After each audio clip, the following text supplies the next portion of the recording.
আসছে পরবর্তী খবরে ভুয়ো এসটি সার্টিফিকেটে লাখ টাকা জরিমানা। সার্টিফিকেট জাল করে এমবিবিএস এ ভর্তি, কলকাতা মেডিকেলেও সার্টিফিকেট জালিয়াতি। অভিযুক্ত আসানসোলের কুমার আরিয়ান। জালিয়াতি ধরা পড়ায় ভর্তি বাতিল পড়ুয়ার। দ্বিতীয় বর্ষের এমবিবিএস পড়ুয়ার ভর্তি বাতিল। আসানসোলের এসডিও নির্দেশেই 1 লাখ জরিমানা। ভুল এসটি সার্টিফিকেটে লাখ টাকা জরিমানা। সার্টিফিকেটে জাল করে এমবিবিএস এ ভর্তি, কলকাতা মেডিকেলেও সার্টিফিকেট জালিয়াতি। অভিযুক্ত আসানসোলের কুমার আরিয়ান। জালিয়াতি ধরা পড়ায় ভর্তি বাতিল সেই পড়ুয়ার। দ্বিতীয় বর্ষের এমবিবিএস পড়ুয়ার ভর্তি বাতিল। আসানসোলের এসডিও নির্দেশে 1 লাখ জরিমানা।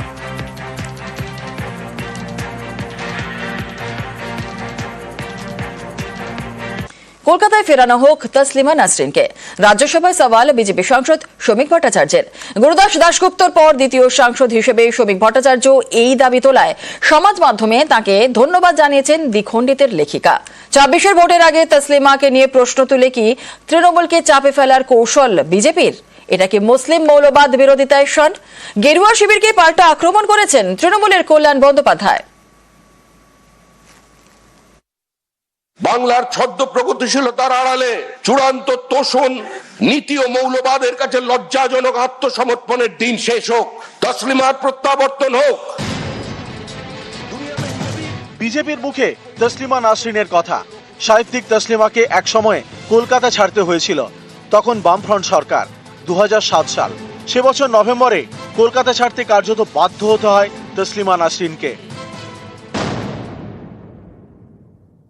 Taslima Ratni wrote a novel named Lajja, The Shame, about the unspeakable atrocities against the Hindu minorities in Bangladesh.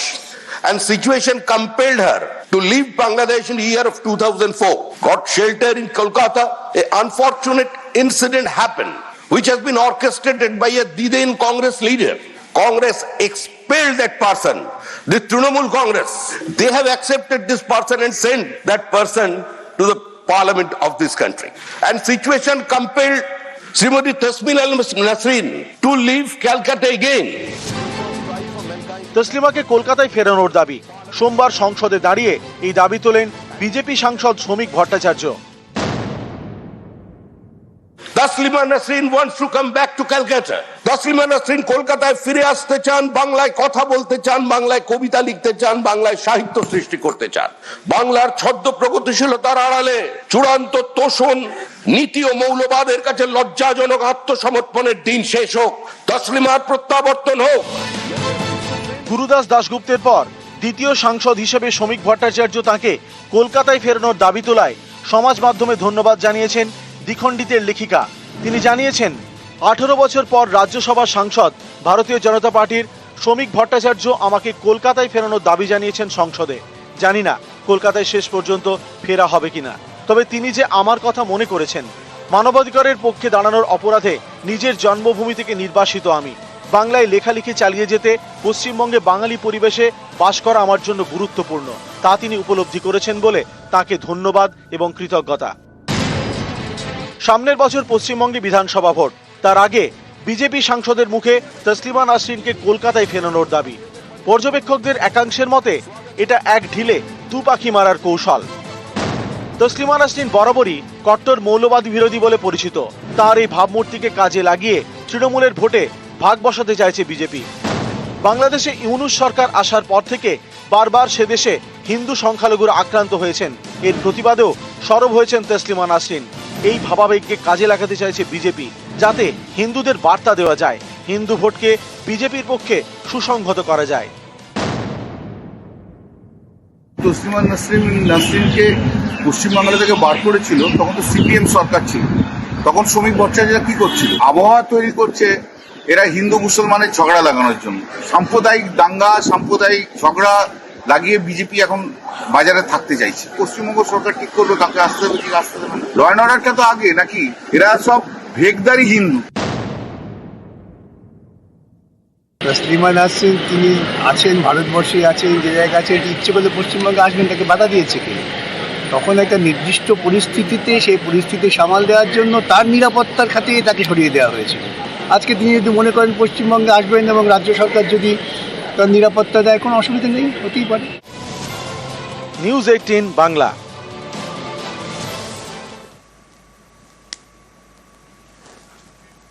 ISF তৃণমূলের বি টিম নওশাদ সিদ্দিকীর দলকে কড়া আক্রমণ শুভেন্দু অধিকারীর। পাল্টা বিরোধী দলনেতাকে জবাব আইএসএফ বিধায়ক নওশাদ সিদ্দিকীর। বিরোধীরা চোরমার হয়ে যাচ্ছে। শুভেন্দু নওশাদকে কটাক্ষ কুণালের। ও যেদিন ডায়মন্ড হারবার ছেড়ে পালিয়েছে সেদিনই লোক বুঝে নিয়েছে এ টিএমসির বিটি। টিভির ক্যামেরাতে থেকে 2-4টা জনসভা করলে হবে না, ভোটের দিন মাঠে থাকতে হবে। হাড়োয়া উপনির্বাচনও মাঠের দিন ছিল না, ভোটের দিন হচ্ছে ওয়ানডে ম্যাচ। তৃণমূলের লোকজন আমাদেরকে বলতো যে আমরা বিজেপির বিটি, এখন বিজেপির লোকজন বলছে আমরা তৃণমূলের বিটি। আমাদেরকে অনেক রকম ভাবে দেখিয়ে দেওয়া হচ্ছে। আমরা ভাগিদারিত্বের রাজনীতি করতে এসেছি, পিছিয়ে বর্গের দলিত আদিবাসী মুসলমানের অধিকারকে প্রতিষ্ঠা করতে এসেছি। সুতরাং কারো দলের কোনো দলের লেজুর ভিত্তি হয়ে আমরা থাকবো না। এই সব বনাস দুদিন আগে তো ছিল ভাব, এর মধ্যে এই ভয়ঙ্কর পরিস্থিতি। বিরোধী দল তো চুরমার, বিজেপি থেকেও লোক চলে যাচ্ছে, বিরোধী পক্ষের অন্য বিধায়ককে বিরোধী দলনেতা কটাক্ষ করছে। সব কি এটা সৌজন্য, সেগুলোকেও এরা ভয় পেতে শুরু করেছে। ইয়ে ডর আমি আচ্ছা লাগা, পায়ের তলা থেকে মাটি ছড়ছে। ফুরফুরা শরীফে মুখ্যমন্ত্রী মমতা বন্দ্যোপাধ্যায় ইফতারে যোগ দিলেন। সম্প্রীতির বার্তা মমতা বন্দ্যোপাধ্যায়।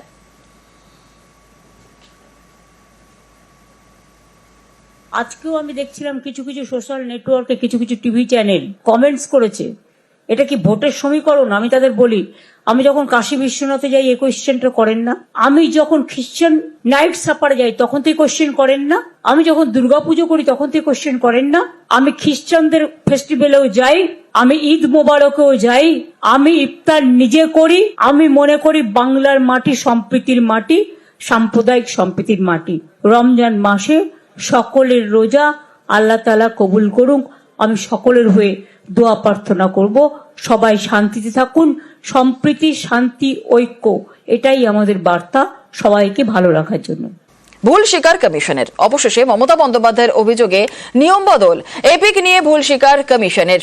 একই নম্বরে নয়া এপিক দেওয়া হবে। একই নম্বরে 2 এপিকে 1টি কার্ড বাতিল। ইলেকটোরাল রেজিস্ট্রেশন অফিসারকে নয়া ক্ষমতা।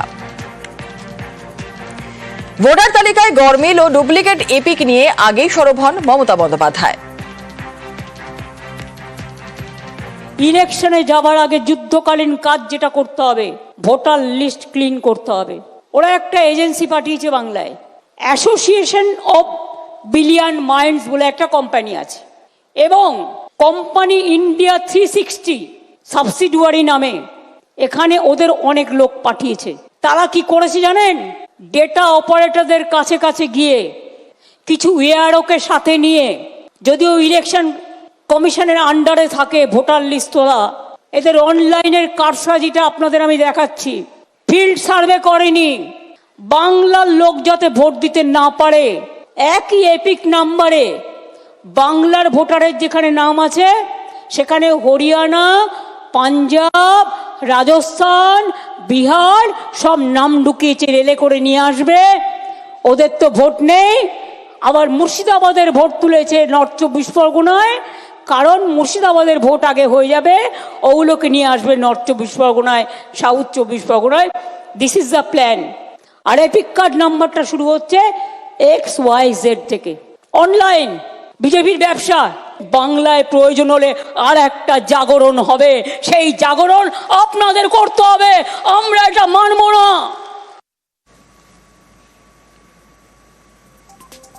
আর ইতিমধ্যেই ভুতুরে ভোটার চিহ্নিত করতে বাড়ি বাড়ি স্ক্রুটিনিতে তৃণমূল নেতা কর্মীরা।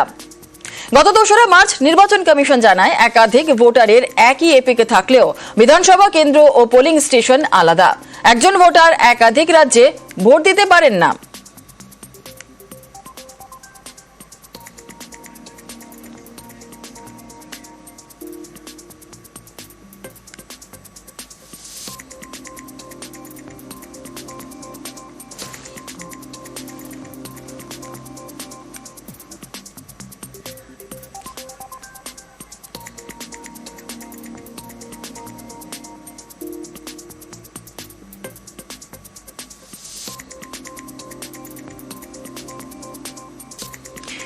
এরপর অবশ্য ডুপ্লিকেট ভোটার কার্ড নিয়ে মমতার অভিযোগ মেনে নেয় কমিশন। বিজ্ঞপ্তি দিয়ে জানানো হয় 3 মাসের মধ্যে সব ডুপ্লিকেট এপিক কার্ড বাতিল করা হবে।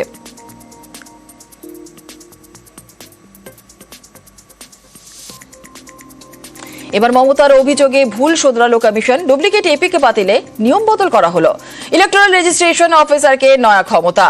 ইআরওরা এবার এপিক সংশোধন করতে পারবেন, আর একই নম্বরে 2 এপিকে নতুন ভোটার কার্ড ইস্যু করা হবে বলে জানালো নির্বাচন কমিশন।